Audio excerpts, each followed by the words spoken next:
Hi there, in this video we're going to cover 3 questions you should be asking yourself before you get started on your website.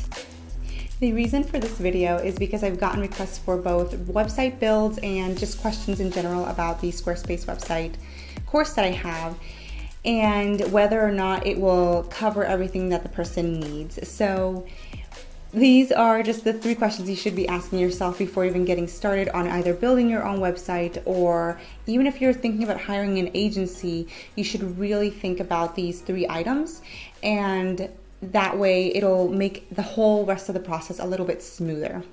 My name is Yasmin Robles with Robles Designs, and we build jewel-worthy websites and brands for entrepreneurs who are hell-bent on taking over the world.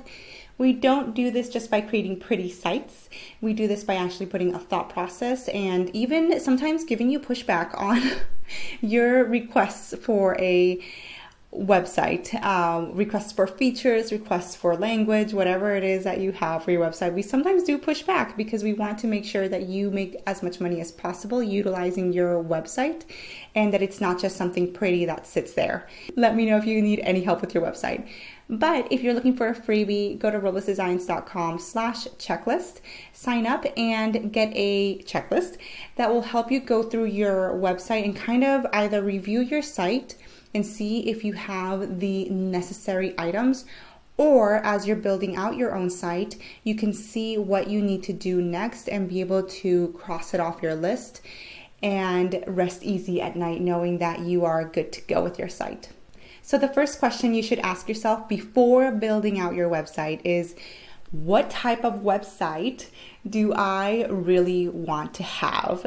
And I know that this is sounding really crazy. Every time I ask it of people, it's like, really, what type of website does your business need?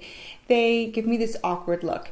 And really what I'm getting at is, what is going to make you the most money? Because ultimately we want the site that we're building for you to make you the most money that it can possibly make you. So if you were to say, well, I am a service-based business, I am a virtual assistant, I have a podcast that I put into a blog format, and I also sell merchandise. So I want a service-based business with a blogging aspect, with an e-commerce, all rolled into one website. So that is what my website is. The thing with that is that not all of those items are going to be paying your bills. They're not what we call bread and butter items. So this means that it's not what's making the most money for you. Likely, it's the services that you have that will be making the most money and keeping the lights on, right? And allowing you to do the e-commerce and allowing you to do the podcasting. So your type of site is actually a service-based business with the add-on of an e-commerce and blogging aspect to it, but it's not necessarily either e-commerce or blogging. You're basically a service-based business. And so we would look at platforms that will help you a little bit with e-commerce, a little bit about the blogging, but it's going to showcase your services in the best way possible. Now, I did have someone say, well, we do sell products, but we also have a blog. So we're kind of like a blogger that sells products. And in actuality, it was flipped because their money was being made off of the products, not off of the blogging.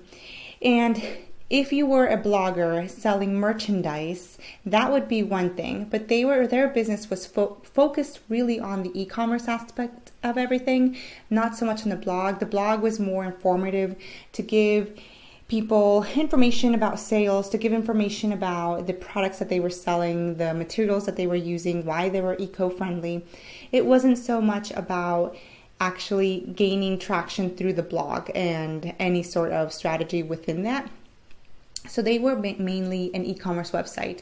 So for them, especially because of the number of products that they had on their website, we recommended Shopify. And again, we can make any website, any platform look amazing. But with Shopify, they wanted something up really quickly. They put up all their products, we designed it, and they had a very basic looking blog. And that was sufficient for them in order to gain traction, to have something to show as content. But really, their main bread and butter was selling their product. Myself as an example, I am a service-based business, so we build websites, but we also have the podcast, this YouTube channel. We do have a course, the Squarespace website course, where we take you from beginning to end of your Squarespace site. And we have a blog, so we have other resources for you, and we have that checklist. So we have all these things going on.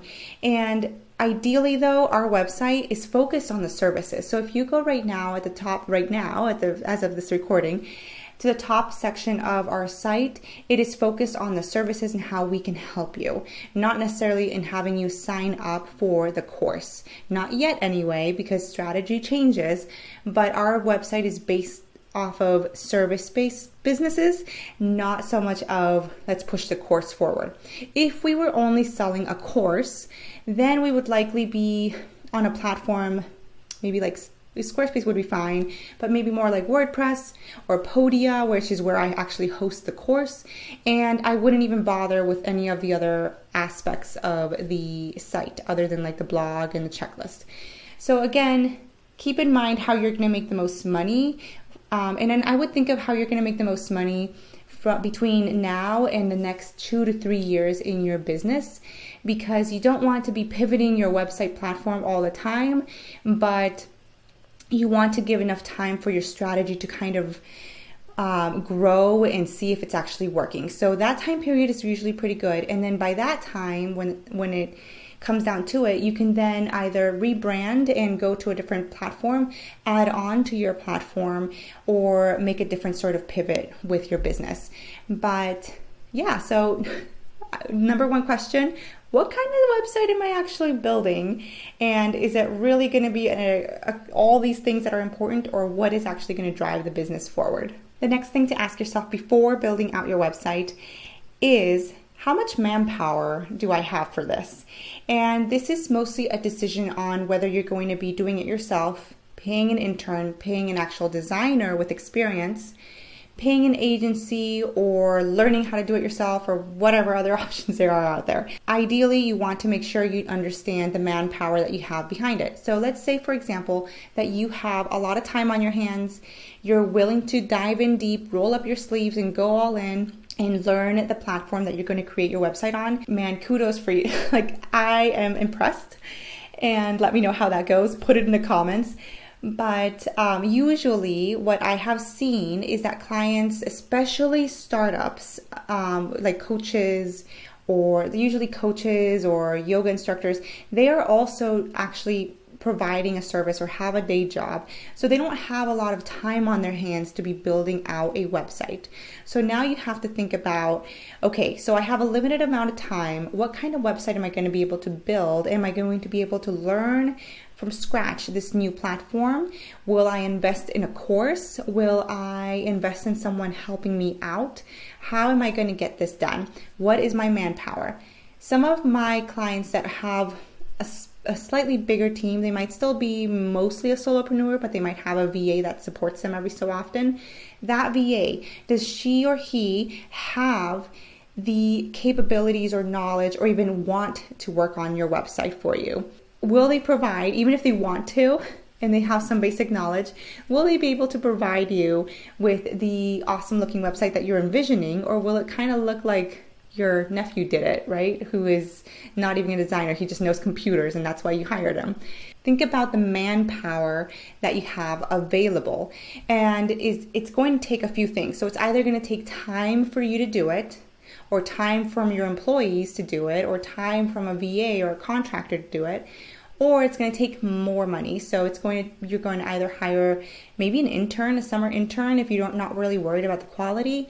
It could be a freelancer. It could be someone with a bit more experience in that, maybe an agency. It really depends on the type of site that you want, but you'll want to think about the manpower. The third thing that you should ask yourself is, do I want to do a soft launch or a hard launch? And this depends on your deadline, when you want the website to actually go live fully. But if you are willing to do a soft launch, that means that you're going to just do a few pages, maybe just a landing page, maybe just a home about contact page on your website. and you're going to launch it that way, try to get some clients in, and then reinvest into the website to add on to it. The other route, a hard launch, is actually going to be more intense of a time for you. It might take a little longer too to actually launch a website, and it might take a little bit more money. But the great thing about that is that you can launch and build up this hype, and your website is basically done when you launch it. You will not need to do any research because you've probably already done it.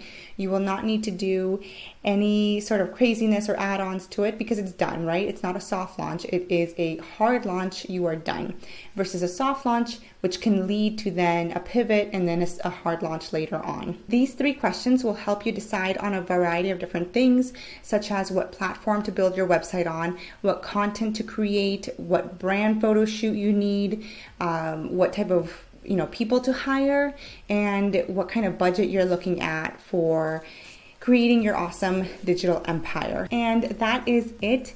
Make sure to like, subscribe, do all those awesome things. Check us out on Instagram at Roblox Design Studio, and check the roblexdesigns.com/checklist to be able to cross off what you're doing on your website and rest easy at night knowing that it is complete and done. And with that, I will catch you in the next video.